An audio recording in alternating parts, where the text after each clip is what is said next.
Ngopi bang. Kenapa lagi segini? Ngopi bang. Ya, pada video kali ini kita akan update kembali pergerakan Bitcoin. Potensi untuk beberapa hari ke depan itu bagaimana. Sebelum kita akan membahas teknik analisanya, kita akan bahas dulu tentang on-chain datanya. So, bagi yang penasaran, stay tune.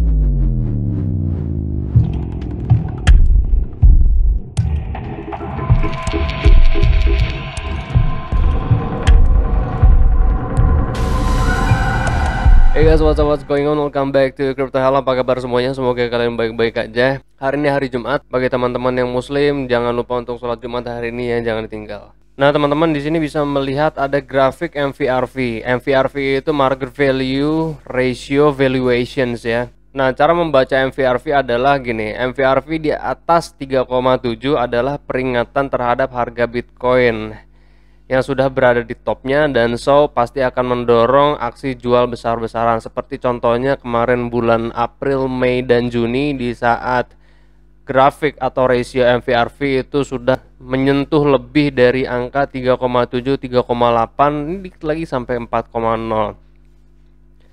Nah, terus di sisi lain, di saat MVRV ini ada di bawah 1, mengartikan bahwa akan terjadi aksi beli yang cukup besar yang akan dilakukan oleh para investor. Nah, teman-teman bisa melihat ini ya sebagai acuan. Garis-garis hijau ini menandakan bahwa BTC itu berada pada level bottomnya.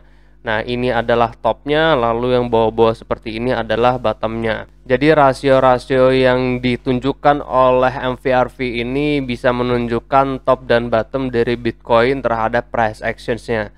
Leonard Neo, Certified Financial Advisor, dia adalah Head of Research, menjelaskan dalam laporan Stake Funds yang diterbitkan pada tanggal 4 November bahwa rebound MVRV saat ini mirip seperti historical MVRV selama bull run 2017. Berarti di area ini ya, membentuk higher high dan higher low. Garis yang warna hijau-hijau di sini berarti di saat harga Bitcoin bergerak naik. Nah, selain itu, MVRV juga rebound setelah jatuhnya harga Mei 2021 merosot di bawah angka 1 atau rasio 1 di sini untuk menunjukkan undervaluations pasar Bitcoin pada periode tersebut di sini ya, berarti teman-teman bisa lihat. Dan metrik kembali pulih untuk membentuk higher high dan higher low, yang memberikan konfirmasi bahwa tren bullish itu mendominasi. Jadi teman-teman bisa melihat contoh yang ada di sini ya, bahwa memang di sini membentuk higher low dan higher high, yang dimana di saat harga itu sudah menyentuh bottom, kita bisa menyimpulkan di saat rasio itu menyentuh ke angka 1 komaan ke bawah, maka pada level tersebut adalah bottom dari Bitcoin. Dan dengan MVRV saat ini berada di posisi 2,72, jauh dari angka tertingginya itu baru-baru ini di angka 3,96 pada Februari 2021. Mr. Neo ini mengharapkan pertumbuhannya bisa naik ke posisi 4,0 untuk mencapai topnya. So, kita akan melihat lagi, berhubung sekarang kan masih ada di tengah-tengahnya, rasionya masih kentang. Berarti kita belum berada pada topnya sebenarnya. Kan dari kemarin yang diperdebatkan sama teman-teman, apakah di sini itu sudah berada di ruang distribusi atau belum.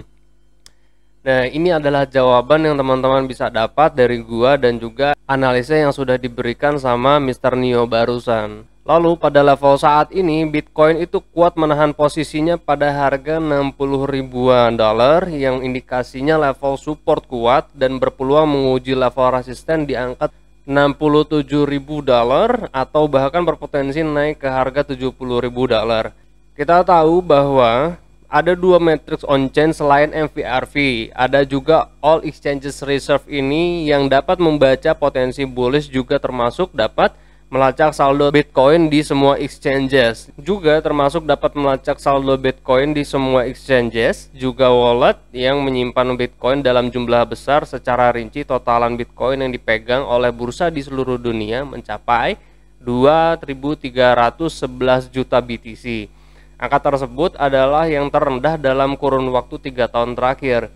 Dengan indikator ini, kita pun sebenarnya dapat melihat pergerakan investor terbesar Bitcoin yang juga terindikasi ikut mengakumulasi di saat harga Bitcoin itu menyentuh dipsnya pada bulan Mei dan Juni kemarin di sini berarti ya.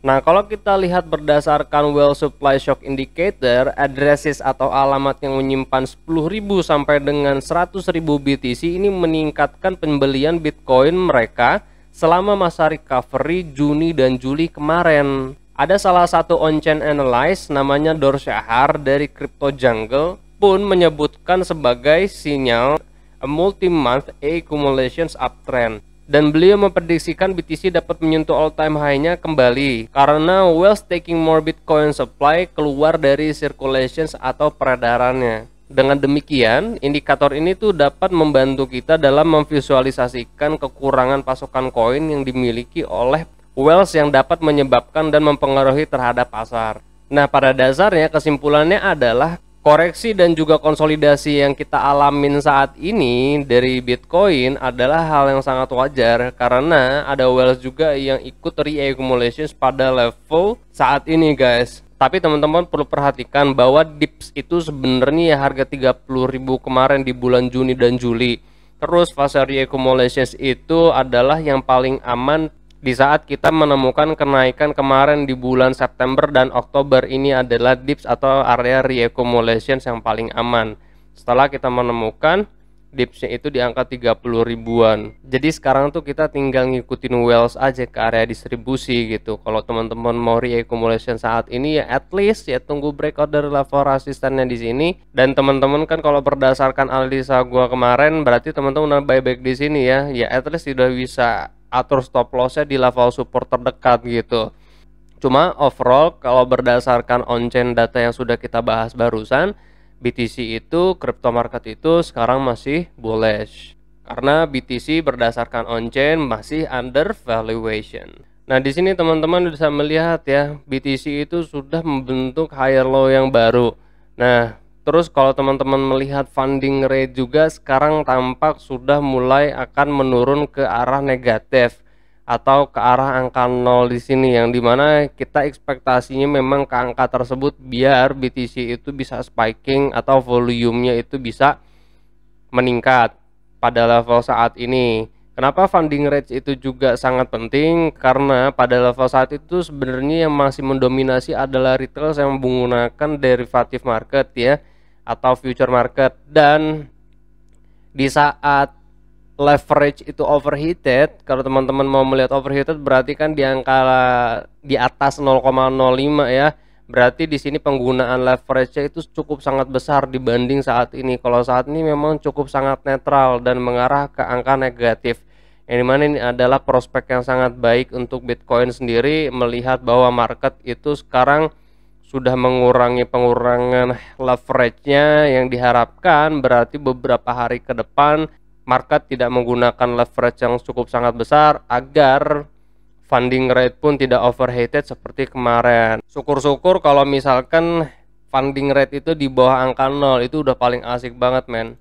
Dan kalau untuk entry point yang masih sama, kita akan breakoutnya ya, berarti teman-teman yang belum nyerok di bawah sini berarti teman-teman tunggu breakout dari level resisten di angka 63.700 sampai dengan 64 ribuan guys. Dan Bitcoin dominance masih sama ya, Bitcoin dominance itu retesting pada Fibonacci 0618 di golden ratio di 43%-an.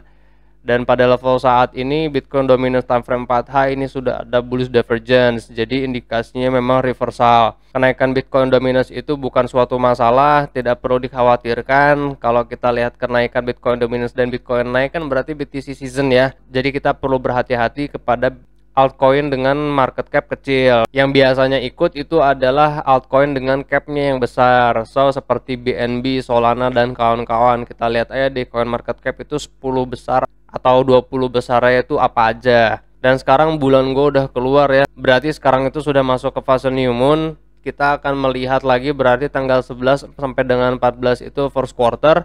15 sampai dengan tanggal 20 itu masuk ke full moon. So kita harap tanggal 11 sampai tanggal 14 atau sampai tanggal 20 akan menemukan pergerakan signifikan atau luar biasa. Jadi pada level saat ini ya at least sampai tanggal 11 pun harus terkonsolidasinya di atas level resisten 64 ribuan agar membangun sebuah pondasi lagi di sini dan memberikan kita sebuah konfirmasi sign of strength gitu. Karena kalau udah ada sign of strength, setidaknya kita stress relief lah. Kita udah dapat konfirmasi bahwa uptrend itu lanjut ke harga yang lebih tinggi.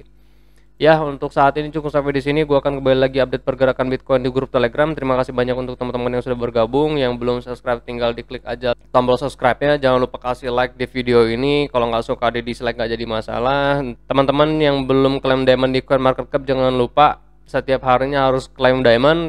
Yang belum punya akun CoinMarketCap, linknya ada di deskripsi. Kumpulin diamondnya dan nanti tukarin sama NFT. Gue Fahim Muhammad, kalian jangan sakit-sakit catur sekarang. Assalamualaikum, I'll see you guys on next video. Peace out.